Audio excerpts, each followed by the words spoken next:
Y vamos a anticipar algo que en las próximas semanas puede suponer un nuevo varapalo para la banca española. El IRPH, o lo que es lo mismo, el índice de referencia de préstamos hipotecarios, se somete al juicio y criterio del Tribunal de Justicia de la Unión Europea. El guión nos tiene que sonar porque es similar al de las cláusulas suelo. Tribunales de primera instancia que dan razón a los consumidores, recursos que permitan a los bancos ganar en el Tribunal Supremo y quizás revés en las instituciones europeas para los bancos. Bueno, pues el IRPH se empezó a utilizar por la banca en 2008 como un índice para revalorizar las hipotecas en sustitución del Euribor. La poca transparencia con la que se formaba el índice y su comercialización provocó las primeras denuncias por parte de los consumidores, denuncias que culminaron el próximo 25 de febrero. En juego, devoluciones de varios miles de euros para más de 1 millón de hipotecados y un coste para la banca de entre 7.000 y 44.000 millones de euros. Una barbaridad de dinero.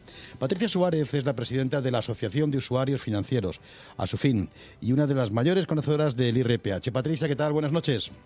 Muy buenas noches. Buenas noches. ¿Qué es el IRPH y dónde está la polémica? ¿Y cuánto más, si está esto ya más o menos perfilado, cuánto más ha pagado una persona con IRPH frente a un hipotecado con Euribor? Patricia.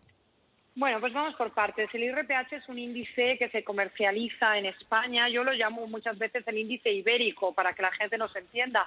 El Euribor es el índice de Europa y el IRPH es el que comercializaron las cajas y bancos en España.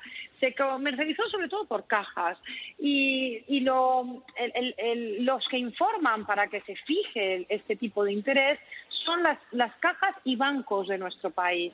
¿Qué sucede? Que cuando el Euribor empezó a bajar, el IRPH no bajó, se quedó a unos tipos del 2 ahora mismo, pero hace unos años en el 3, en el 4. Así que la gente que venía a nuestra asociación preguntando qué le pasaba, pensaban que tenían una cláusula suelo, porque no les había bajado el Euribor. Este es lo más descriptivo, ¿no? Sentir que no te baja la hipoteca. A partir de ahí, lógicamente, nos dimos cuenta que no, que lo que tenían era este índice, que era un índice que además desde Europa se había pedido al Banco de España que se eliminase. Se eliminó el índice de cajas y el de bancos, quedando vivo el de entidades, pero ahora sigue habiendo muchísimas familias, más de 1 millón, como habéis dicho, que tiene este índice. ¿Cuál es el impacto? En una hipoteca de unos 200.000 euros que se haya contratado hace 10 años, porque se contrataron sobre todo en 2007, 2008, supone una media de 20-25.000 euros de sobrecoste, más todo lo que les falta por pagar hasta que se finalice la hipoteca. Es un impacto muy parecido al que pudiese tener la cláusula suelo. Ya, o sea que estamos hablando de mucho dinero. ¿Y hay posibilidades ciertas, Patricia, de que una persona cuya hipoteca esté referenciada a este índice pueda recuperar el dinero a partir de ahora? Bueno, hemos tenido un tiempo en tribunales contradictorio, tribunales que daban la razón, tribunales que no la daban, hasta que llegó al Supremo. Al Supremo se llegó con una sentencia que se había ganado en primera instancia y en segunda instancia en Álava, en el País Vasco, y el Supremo la revocó. Dijo que al ser un índice que estaba controlado por el Banco de España, no cabía el control de transparencia, no cabía entrar a analizar si se había comercializado de manera transparente o no. Sin embargo, esta sentencia tuvo 2 votos particulares. Gracias a estos 2 votos particulares, que para que la gente nos entienda, el Supremo son 13 magistrados, a veces votan todos a favor y a veces no. Cuando no se vota a favor, se tiene que decir por qué, y esto es lo que sucede con un voto particular. Pues estos 2 votos particulares que no votaron como el resto de sus compañeros, lo que decían es que no se había comercializado de manera transparente y que efectivamente se debía retirar el índice de la hipoteca. Esto dio la base jurídica para que algunos jueces planteasen una cuestión prejudicial a Europa. Y este es el momento en el que estamos. Se planteó por el juzgado de primera instancia número 38 de Barcelona, luego le siguieron otros juzgados en el resto del país y ahora estamos a la espera, a finales de febrero, que se produzca esa vista, que es como un juicio en el que estará la banca, estarán los consumidores, estará también el Reino de España opinando, debatiendo jurídicamente sobre el asunto, y creemos sinceramente que se puede ganar y que volvería a dar un vuelco, como sucedió con la cláusula suelo. ¿Os acordáis que decían que no a la retroactividad y que después vino Europa y dijo que sí, que había que devolver el dinero desde el primer momento que nos lo cobraban?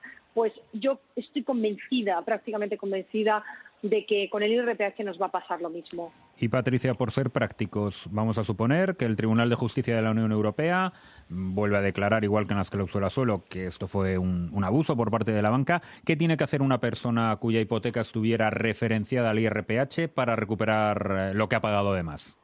Bueno, pues desgraciadamente tendríamos que ir a tribunales. Y digo desgraciadamente porque yo creo que cuando las cosas están claras, cuando uno va a un centro comercial a devolver algo porque tiene una tara, el centro comercial te devuelve tu dinero y sigue manteniendo ese cliente. En el caso de las entidades financieras, desgraciadamente no es así. No aceptan el error hasta que lo diga una sentencia judicial. Entonces no nos quedaría más remedio que acudir a tribunales. Desde Asufin estamos llevando muchísimas demandas, tanto individuales como colectivas.